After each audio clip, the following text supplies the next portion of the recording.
ಸ್ನೇಹಿತರೆ ನಮಸ್ತೆ.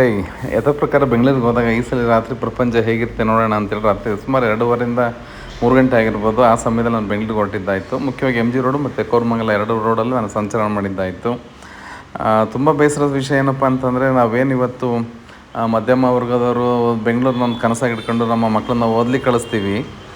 ಅಲ್ಲಿ ಏನು ನಡೀತದೆ ಅಂತಲೇ ಗೊತ್ತಾಗ್ತಾಯಿಲ್ಲ. ಯಾವ ರೋಡಲ್ಲಿ ನೋಡಿದ್ರೂ ಮಕ್ಕಳುಗಳು ತಿರುಗ್ತಾರೆ. ರಾತ್ರಿ 3 ಗಂಟೆಯಲ್ಲಿ ಏನು ಕೆಲಸ ಇವ್ರಿಗೆ ಅನ್ನೋದೇ ಗೊತ್ತಾಗಲಿಲ್ಲ. ಎಲ್ಲಿದ್ರು ನೋಡಿದ್ರೆ ಆಡಿದ್ರು ಅವ್ರನ್ನ ಪಿಕಪ್ ಮಾಡ್ತಾರೆ, ಇಳಿಸ್ತಾರೆ. ಎಲ್ಲೆಲ್ಲೋ ಒಂದು ಕಡೆ ನೋಡಿದರೆ ಈ ದಂಧೆ ಮಾಡ್ತಾರೆ ಅಥವಾ ಇದನ್ನು ಏನು ಮಾಡ್ತಾರೆ ಅಂತ ಬಾಯ್ಬಿಟ್ಟು ಹೇಳೋಕ್ಕಾಗಲ್ಲ, ಅಸಹ್ಯ ಅನಿಸುತ್ತೆ. ಇದು ನಡೀತದೆ, ಒಟ್ಟಲ್ಲಿ ರೊಟೀನ್ ನಡೀತಾ ಇದೆ. ವಾತಾವರಣ ನೋಡಿದ್ರೆ ಸ್ಪಷ್ಟವಾಗಿ ಗೊತ್ತಾಗ್ತಾ ಇತ್ತು, ಇಲ್ಲಿ ಯಾವುದೋ ಬೇರೆ ಅವ್ಯವಹಾರ ನಡೀತದೆ ಅಥವಾ ಅನೈತಿಕ ಚಟುವಟಿಕೆಗಳು ನಡೀತದೆ ಅಂತ ತುಂಬ ಕ್ಲಿಯರಾಗಿ ಗೊತ್ತಾಗುತ್ತೆ. ಬಹುಶಃ ನೀವು ನೋಡ್ಬೋದು, ನಾವು ನಮ್ಮ ಮಕ್ಕಳನ್ನ ಕನಸು ಕಟ್ಕೊಂಡು ಕಳಿಸಿರ್ತೀವಿ ನಿಜ.